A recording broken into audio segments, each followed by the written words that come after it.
और भाई बोलते हैं एक दूसरे को। तो जब वो डायरेक्टर राजन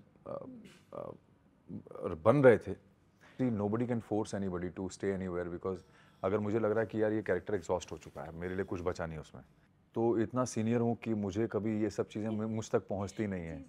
सर ऐसी भी बातें कई कई बातें चल रही, जैसे मैंने आपको शुरू से मैं आपको बता रही हूँ, तो उसी के रिगार्डिंग मैं और भी एक चीज़ जानना चाहूँगी।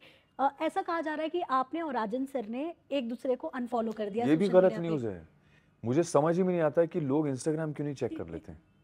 मेरे इंस्टाग्राम पे जाके चेक कर लें, मेरी फ्रेंड लिस्ट में राजन शाही तो दिखाई देंगे, क्योंकि मैंने तो अनफॉलो नहीं किया है। अनलेस उन्होंने अपनी तरफ से कुछ करवाया हो तो मुझे पता नहीं है। मुझे मेरी तो बात नहीं हुई, बट राजन मेरा दोस्त है, इतना पुराना 25 साल पुरानी हमारी दोस्ती, हम लोग भाई जैसे हैं और भाई बोलते हैं एक दूसरे को। तो जब वो डायरेक्टर राजन बन रहे थे, तो मैं उस वक्त ऑलरेडी एक एक्टर था और हम लोग ने साथ में काम किया उस वक्त। एक बार नहीं, कई बार किया है। तो मेरी बहुत पुरानी मित्रता है राजन से और मुझे लगता नहीं कि वो ऐसी कोई चाइल्डिश हरकत करेगा कि वो अनफॉलो करे। लेकिन अगर ऐसा हुआ है तो मुझे पता नहीं, क्योंकि मैंने तो अनफॉलो नहीं किया है। सर मुझे ये भी जानना है, जैसे हम किसी कंपनी में काम करते हैं या कहीं भी करते हैं, एक एग्रीमेंट होता है, जैसे आप लोग भी करते हो, एग्रीमेंट बनता है। इसका प्रोसीजर क्या होता है कोई चीज़ छोड़ने का? आपने क्या प्रोसीजर फॉलो किया जिसके बाद आपने क्विट किया शो?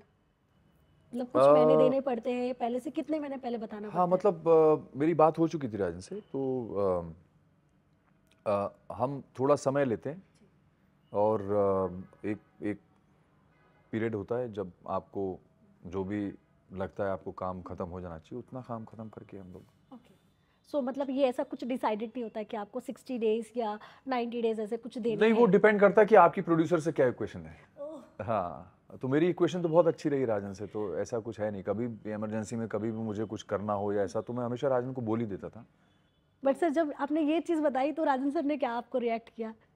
नहीं, वो ही agreed with me, he said कि इफ यू थिंक, तुझे लग रहा है कि ऐसा, if you are getting exhausted with the character, then I leave that to you, because obviously nobody can force anybody to stay anywhere, because अगर मुझे लग रहा है कि यार ये कैरेक्टर एग्जॉस्ट हो चुका है, मेरे लिए कुछ बचा नहीं उसमें, तो राजन ये थोड़ी बोलेगा नहीं तुझे प्ले करना ही पड़ेगा, तो वो भी समझदार इंसान है, सीनियर प्रोड्यूसर हैं अब तो, और वो समझते हैं कि एक एक्टर कब एग्जॉस्ट हो जाता है या कब उसका इंटरेस्ट जो है वो ख़त्म होने लगता है।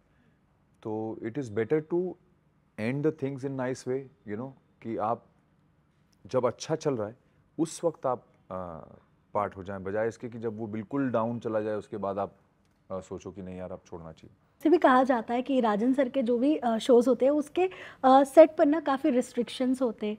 तो इस बात में कितनी सच्चाई है? और कई एक्टर्स ने तो ये भी दावा किया था कि जब राजन सर सेट पर आते हैं तो मतलब उनका ऐसा है कि उनके प्रोडक्शन से कहा जाता है कि पैर छूना है, ऐसा कुछ है वहाँ पे? देखिए, मैं तो इतना सीनियर हूँ कि मुझे कभी ये सब चीज़ें मुझ तक पहुँचती नहीं है। तो उसके सेट पे क्या होता है, क्या चीज़ें चलती हैं बाकी जगह पे, ये मैं नहीं जानता हूँ। क्योंकि वो उन लोगों के बीच की बात है, क्योंकि ये बातें मुझ तक नहीं, कोई मुझसे इतनी हिम्मत नहीं करेगा कि मुझसे आके ये सब चीज़ें शेयर करे या बताए। तो उनको मालूम है कि मैं, मतलब मैं कहाँ पे हूँ या सीनियरिटी क्या है। तो मेरे लिए तो राजन राजन ही है। मेरे लिए राजन प्रोड्यूसर नहीं है, मेरे लिए मेरा दोस्त है। और मुझे लगता है शायद इन्हीं सब चीज़ों के चलते ये सब चीज़ें मुझ तक नहीं पहुंचती, बट मुझे पता नहीं इसमें कितनी सच्चाई है कितनी नहीं।